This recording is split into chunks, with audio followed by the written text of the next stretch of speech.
আমি কিছুদিন আগে ডিসেম্বরের 3 তারিখে বাংলাদেশ গিয়েছিলাম। বাংলাদেশে আপনারা আমাকে দেখেছেন সোশ্যাল মিডিয়াতে। বাংলাদেশে আমি 19টি জেলাতে প্রোগ্রাম করলাম, 19টি জেলা।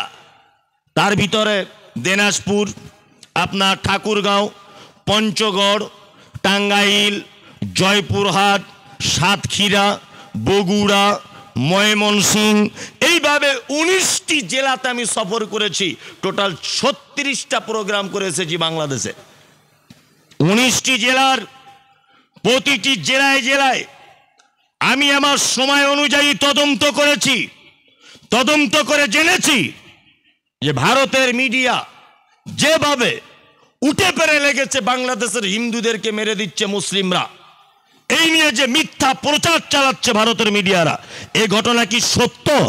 আমি যে নাপিতের কাছে চুল কেটেছি, 30 দিন যে ড্রাইভারটা আমার গাড়ি চালিয়েছে তার নাম সরজিৎ রায়, হিন্দু, তাকে জিজ্ঞাসা করেছি, বিভিন্ন জায়গায় জিজ্ঞাসা করেছি যে আসলেই কি বাংলাদেশের মুসলিমরা তোমাদের উপর অত্যাচার করছে?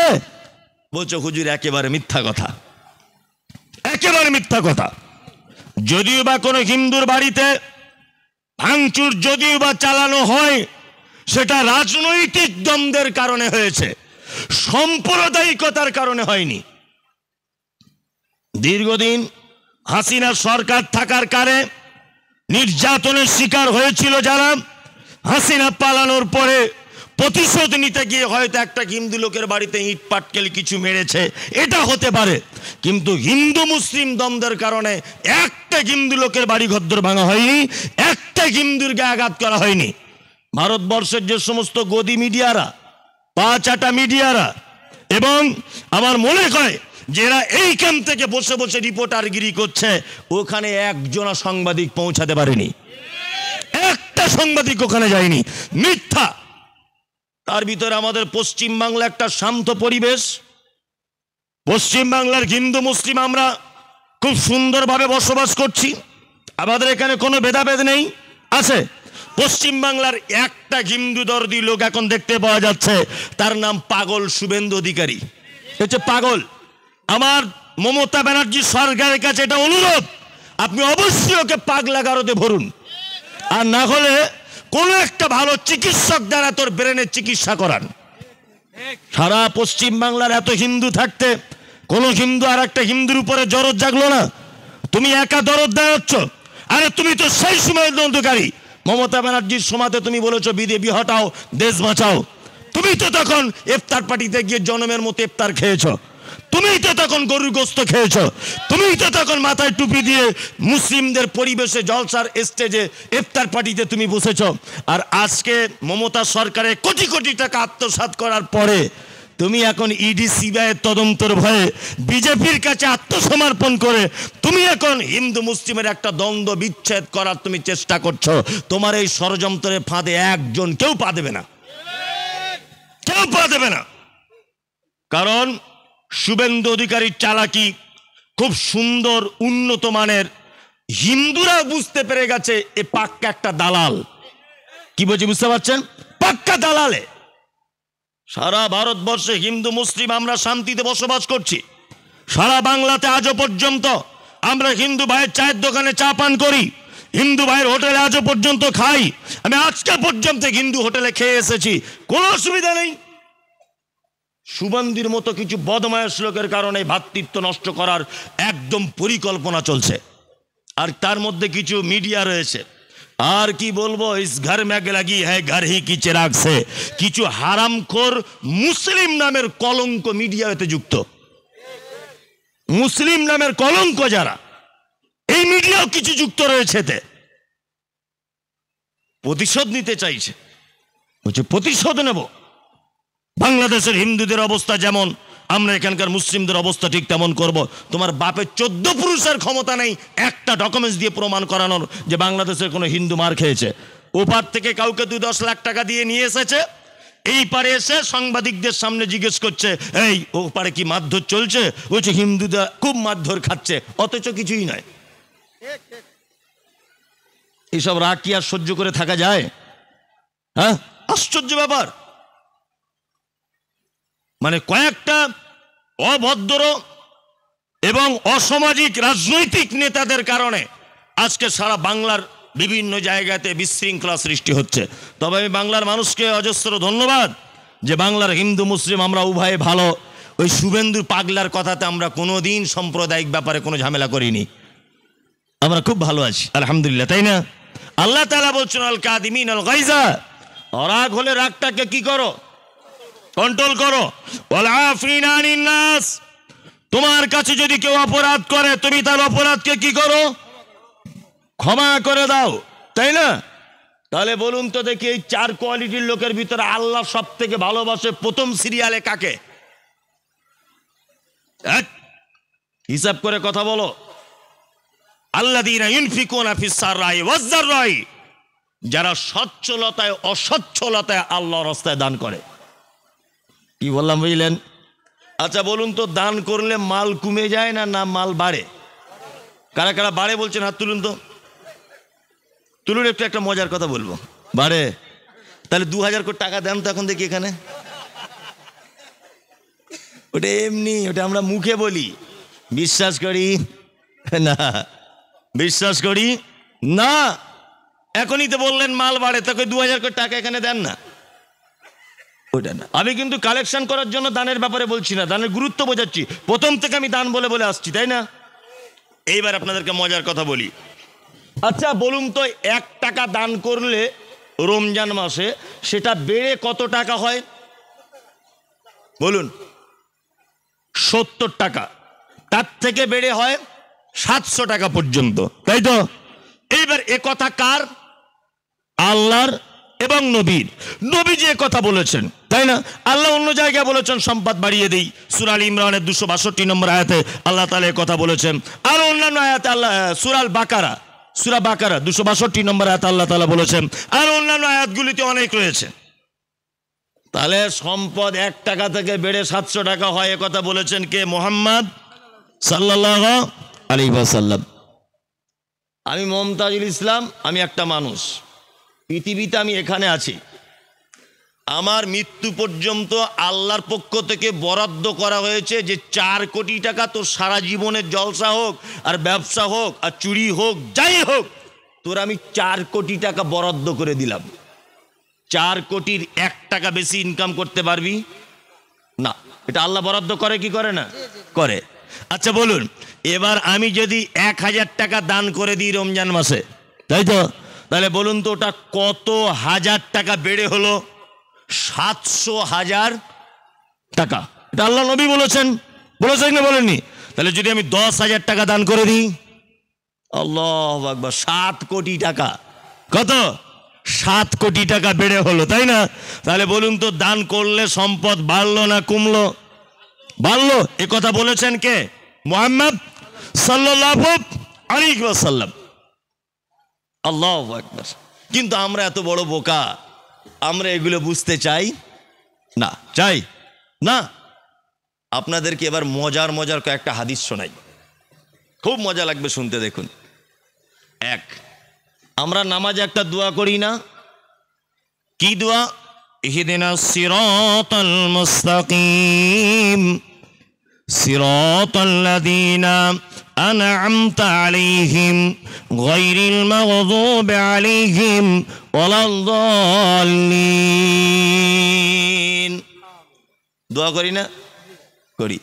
ইহদিনাস সিরাতাল মুস্তাকিম, আল্লাহ তুমি আমাদেরকে সোজা পথ দেখাও, যে পথ চলে গেছে জান্নাত পর্যন্ত। সিরাতাল্লাযীনা আন'আমতা আলাইহিম, আর তুমি তাদের পথ আমাদেরকে দেখাও যাদেরকে তুমি পুরস্কারিত করেছো, যাদের উপরে তুমি খুশি হয়েছো, যাদেরকে তুমি প্রাইজ দিয়েছো। আল্লাহ তুমি তাদের পথের পথিক করো। দোয়া করে কি করি না? করি, করি। এইবার একটা কথা আপনাকে বলি, আচ্ছা পুরস্কারিত হয়েছে কারা জানা আছে? আন'আমাল্লাহু আলাইহিম মিনান নাবিয়্যিনা ওয়াস-সিদ্দীকিনা ওয়াশ-শুহাদা'i ওয়াস-সালিহিন। আল্লাহ বলছে পৃথিবীতে 4 কোয়ালিটির লোককে আমি সফলতা দিয়েছি, প্রাইজ প্রাপ্ত তারা। কারা? নবীগণ, 2 সাহাবীগণ, 3 শহীদগণ, 4 সালিহিন সৎকর্মশীলগণ। তাই তো? তাহলে আমরা দোয়া করে করে করে করে কি সাহাবীদের মতো হতে পারবো? আমি লেখাপড়া জানি না, এক কলমও জানি না, আমার মা দোয়া করছে রব্বানা আতিনা, আল্লাহ আমার ছেলেকে বুনিয়াদপুর হাই স্কুলে হেডমাস্টার করে দাও। আমি লেখাপড়া জানি না, পচা মূর্খ। আচ্ছা বলুন তো, এই দোয়া জীবনে কবুল হবে? হ্যাঁ, আমার মায়ের কোন দোয়াটা কবুল হবে? আমি চাকরির পরীক্ষা দিয়েছি, একটুখানির জন্য আটকে আছে। আমার মা তখন যদি দোয়া করে, যা রব্বানা আতিনা, আল্লাহ আমার ছেলে পরীক্ষা দিয়েছে, আমার ছেলেকে তুমি যেমন হোক করে চাকরির ব্যবস্থা করে দাও, এই সময় মায়ের দোয়া কবুল হয়ে হয়তো চাকরিটা লেগে যেতে পারে। কিন্তু পচা মূর্খের জন্য তো এই দোয়া কাজ হবে না, হবে হবে না। তাহলে আমরা যদি সারা জীবন দোয়া করি, আল্লাহ তাদের পথের পথিক করো যাদেরকে তুমি প্রাইজ দিয়েছো, আল্লাহ তাদের পথের পথিক করো যাদেরকে তুমি প্রাইজ দিয়েছো, এই দোয়া করে এসে মসজিদে বারান্দায় বিড়ি ধরিয়ে টানচার বাড়ি চলে এলো, জীবনে এদের দলে আসা যাবে? যাবে? যাবে। তাহলে করা কি লাগবে? তারা যেভাবে চলেছে আমাদেরকে সেভাবে চলতে হবে। একটু আগে আপনাকে পরীক্ষা করলাম, দান করলে টাকা বাড়ে না কমে? আপনি বললেন বাড়ে। আর এই মাত্র আপনাকে বলেছি তাহলে এখানে 2000 টাকা দেন তো, তখন এরকম করে আছেন। এটা আপনার পরীক্ষা, এটা আপনার কি পরীক্ষা? এই দেখুন সাহাবীদের ভিতরে জান্নাতের লোভ কেমন, লোভ জান্নাতের কেমন। আল্লাহ নবী সাল্লাল্লাহু আলাইহি ওয়াসাল্লাম তাবুকের যুদ্ধের ডাক দিলেন। যুদ্ধের ডাক দেওয়ার পরে আল্লাহ রাসূল সাল্লাল্লাহু আলাইহি ওয়াসাল্লাম মাল চাইলেন, তোমরা কিছু মাল দাও। হযরত উসমান গনি রাদিয়াল্লাহু তাআলা আনহু 1000 স্বর্ণ মুদ্রা নিয়ে আল্লাহর নবীর কাছে চাদর থেকে বার করে দিয়ে বলছেন, আল্লাহর নবী, এই 1000 স্বর্ণ মুদ্রা আমি তাবুকের জন্য বরাদ্দ করলাম। স্বর্ণ মুদ্রা মানে স্বর্ণের 1 টাকার কয়েন, 1000 কয়েন। এই কয়েন যদি ওজন যদি করা হয় তাহলে 4 কেজি 446 গ্রাম পর্যন্ত ওজন আসতে পারে। বর্তমান মূল্য যদি কষা হয় 4 কেজি 446 গ্রাম সোনার দাম কত?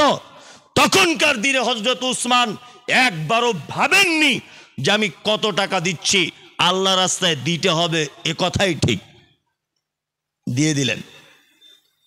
চলুন, মুসলিমরা মক্কা ত্যাগ করে অত্যাচার সহ্য করতে না পেরে মদিনায় হিজরত করেছে মুসলিমরা। এখন আনসার মুহাজির উভয় পক্ষ বিপদে, পানি নাই, খাবারও নাই, মদিনাতে খুব সংকট, তাই না? আল্লাহ রাসূল সাল্লাল্লাহু আলাইহি ওয়াসাল্লামের সাহাবীরা একটি কূপের সন্ধান পেলেন, যে কূপের মালিক ছিল একজন ইহুদি। এই ইহুদি মালিকের কাছ থেকে মুসলিমরা পয়সা দিয়ে দিয়ে পানি কিনে কিনে ওযু করছে, পানি পান করছে। আল্লাহ রাসূল বুঝতে পারলেন এটা কষ্টকর ব্যাপার, হযরত উসমান বুঝতে পারলেন এটা কষ্টকর ব্যাপার। হযরত উসমান আস্তে আস্তে খোঁজ নিয়ে নিয়ে ওই কূপের মালিককে গিয়ে বলছেন, এই কূপের মালিক, তুমি কি তোমার পানির কূপ বিক্রি করবে? বলছে না, বিক্রি করব না। তখন হযরত উসমান বলছেন, অর্ধেক বিক্রি করুন, অর্ধেকটা বিক্রি করুন। কূপের মালিক তখন বলছে, হ্যাঁ অর্ধেক বিক্রি করতে পারি। অর্ধেক বিক্রি করেছে হযরত উসমান, অর্ধেক কিনে নিয়েছে। হযরত উসমান এখন ফ্রিতে পানি দিচ্ছেন। এখন যখন ফ্রিতে হযরত উসমান পানি দিচ্ছেন তখন ওর ব্যবসাতে তো শেষ। ও তখন বিরক্ত হয়ে বলছে, উসমান এটাও যেটা আছে বিক্রি করে দিব। তো বলছে কত? ও তখন 35 টাকার মাল দাম চাইছে 35,000 দিরহাম। কূপের মালিক যখনই দাম বলেছে, হযরত উসমান 35,000 দিরহাম বার করে দিয়ে বলছে, এই নাও মালিক, তোমার 35,000 দিরহাম। আজ থেকে 1450-1500 বছর আগের 35,000 দিরহাম 2025 সালে যদি কনভার্ট করা হয় তাহলে ওই টাকাটা হবে 8,05,000 টাকার মতো। সুবহানাল্লাহ। হযরত উসমান কূপ কিনলেন, কূপটির নাম হচ্ছে বীরে রুমা। হযরত উসমান আল্লাহর নবীর কাছে এলেন, এসে বলছেন, আল্লাহর নবী, আমি এই কূপ ক্রয় করেছি, আর আমি কূপ আমার জন্য ক্রয় করিনি, মুসলিম ইমামদারদের জন্য ক্রয় করেছি। আপনি চাইলে এখন থেকে এই কূপের পানি যে কোনো ইচ্ছা আপনি ব্যবহার করতে পারেন, আমি আল্লাহ রাস্তায় ওয়াকফ করে দিলাম। সুবহানাল্লাহ, কেমন দানি, হ্যাঁ কেমন দানি। এমনি তাদের জায়গাতে পৌঁছানো যাবে না। এই দেখুন আর একটা চমৎকার কথা আপনাদেরকে বলি। একটা বাচ্চা ছেলে, সাহাবীদের কত লোভ। একটা বাচ্চা ছেলে আল্লাহর নবীকে এসে বলছেন, আল্লাহর নবী, আমি একজন এতিম অসহায় দুস্থ বাচ্চা, আমার একটা খাজুরের বাগান আছে, আমার বাগানের পাশে আরেকটা লোকের আরেকটা বাগান আছে। যখন ঝোড়ো হাওয়া হয় ওর বাগানের পানি আমার বাগানে আসে, আমার পানি ওর দিকে যায়, ওর খেজুর আমার দিকে আসে, আমার খাজুর ওর দিকে যায়, এই নিয়ে সমস্যা তৈরি হয়। আল্লাহর নবী, আমি চিন্তা ভাবনা করেছি যদি দুটো বাগানের মাঝখান থেকে এরকম একটা প্রাচীর যদি দেওয়া হয়, এই প্রাচীরটা দিলে কেমন হয়। আল্লাহ রাসূল বলছেন তাহলে তাই করো। এতিম বাচ্চা অসহায়, প্রাচীরটা দিচ্ছেন, দিতে দিতে একটা খাজুর গাছ ঠিক এইভাবে লেগেছে। মজার ঘটনা শুনুন, এইভাবে লাগার পরে অর্ধেক ওই বাগানের মালিকের, অর্ধেক এই লোকটার, এই এতিম বাচ্চাটার। এতিম বাচ্চাটা বলছে বাগানের মালিককে, ভাই তুমি এই খাজুরের গাছটা বিক্রি করে দাও। বলছে না, বিক্রি করব না। বলছে তাহলে তুমি কেটে নাও। বলছে কেটেও নেব না। আল্লাহ রসুলের কাছে গেছেন বিচার নিয়ে। আল্লাহ রসুল বিচার ফয়সালা করার জন্য ওই বাগানের মালিককে ডাকলেন, ডেকে বললেন, এক কাজ করো, তুমি এই বাগানের মালিক হিসাবে গাছটা তুমি নিজে কেটে নাও, না হলে এতিমকে বিক্রি করে দাও। লোকটা তখন বলছে, আল্লাহর নবী বিক্রিও করবো না, কেটেও নেব না। আল্লাহ রসুল তখন বলছে, তুমি এতিম বাচ্চাটিকে এই খাজুরের গাছটা দান করে দাও, তার বিনিময়ে তুমি জান্নাতে একটা খাজুরের গাছ নাও। লোকটা তখন বলছে, জান্নাতেরও গাছ চাই না। কি বললাম বুঝলেন? ভালো লোক ছিল না খারাপ লোক? বেকা লোক। আমাদের সমাজে এরকম কিছু লোক আছে না? আছে। মসজিদের বাথরুম ঘর তৈরি হচ্ছে, এক হাত জায়গা যদি ও দিয়ে দেয় তাহলে বাথরুমটা ভালো করে হয়। ও এক হাত জায়গার ব্যাপারে এমন গরম দেখাচ্ছে মনে হচ্ছে ওর কবর হবে ওখানটায়। আছে এরকম লোক? মসজিদের প্রাচীর হচ্ছে, একটা হাত জায়গা যদি দিয়ে দেওয়া হয় তাহলে প্রাচীরটা একটু ভালো করে হয়। এমন গরম দিয়ে কথা বলছে মসজিদের কমিটির, আল্লাহু আকবার, মনে হচ্ছে সারা পৃথিবীর মালিক ও, মনে হয় কোনোদিন ও পৃথিবী থেকে যাবে না। হ্যাঁ, অথচ মনে যদি কখনো অহংকার জাগে, কবরস্থানের সাইড দিক দিয়ে হাঁটবেন, আপনার চাচা শুয়ে আছে, আপনার দাদু শুয়ে আছে, আপনার তার দাদু শুয়ে আছে, আপনি এখনো লাইনে আছেন কবর খুঁড়তে যা বাকি, তাই না? আল্লাহু আকবার। যখন এই কথা আল্লাহ রাসূল বললেন, জান্নাতে গাছ নাও, তার বিনিময়ে গাছটা দাও, তখন ওই বাগানের মালিক বলছে, জান্নাতেও গাছ চাই না। ওই মজলিসে বসেছিলেন একজন সাহাবী, তার নাম আবু দাহদা। আবু দাহদা উঠে বলছেন, আল্লাহর নবী, আচ্ছা আপনি কি এতিম বাচ্চাটিকে ওই গাছটি দিয়ে জান্নাতে গাছের কথা ওই লোকটার জন্য বললেন না পৃথিবীর সমস্ত মানুষের জন্য বললেন? আল্লাহর নবী বলছেন, সমস্ত মানুষের জন্য কিয়ামতের দিন পর্যন্ত কথা আমার পক্ষ থেকে গেল যে এতিম অসহায়দেরকে যে এক পয়সা দিয়ে সহযোগিতা করবে, আমি নবী তার জন্য জান্নাতে একটা গাছের জামিনদার হয়ে যাব। আবু দাহদা বাড়ি চলে গেলেন। সুন্দর বাড়ি, বিশাল খাজুরের বাগানের ভিতরে, হ্যাঁ, কত গাছ খাজুরের, অনেক জমি। ওই বাগানের মালিককে গিয়ে বলছেন, ভাই আমার বাড়ি, আমার বাগান সমস্ত কিছু আপনি নিয়ে নেন, এই একটা গাছ আমাকে দান করুন, আমাকে দেন, আমি এতিম বাচ্চাটাকে দিই, তার বিনিময়ে আমি জান্নাতে গাছ নিব।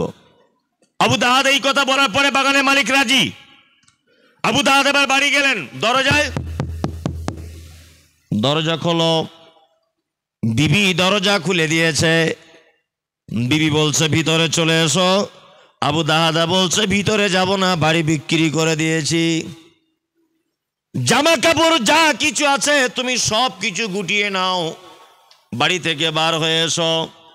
আবু দাহাদার স্ত্রী বলছেন, কত টাকায় বিক্রি করেছেন যদি একটু বলেন। তখন স্বামী আবু দাহাদা বলছেন, বিবি রে, আমি একটা খাজুর গাছের বিনিময়ে আমার সমস্ত জমি জায়গা, আমার বাড়ি, আমার বিল্ডিং বালাখানা সব দান করে দিয়েছি, সব বিক্রি করে দিয়েছি। তখন বলছে, সেই খাজুরের গাছটা কোথায়?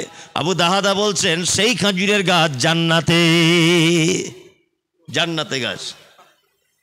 আল্লাহ রসুল বলেছেন, জান্নাতের একটা খাজুরের গাছের ছায়া অতিক্রম করতে 100 বছর একটি ঘোড়া যদি একভাবে দৌড়াতে থাকে, একটা খাজুর গাছের ছায়া শেষ করতে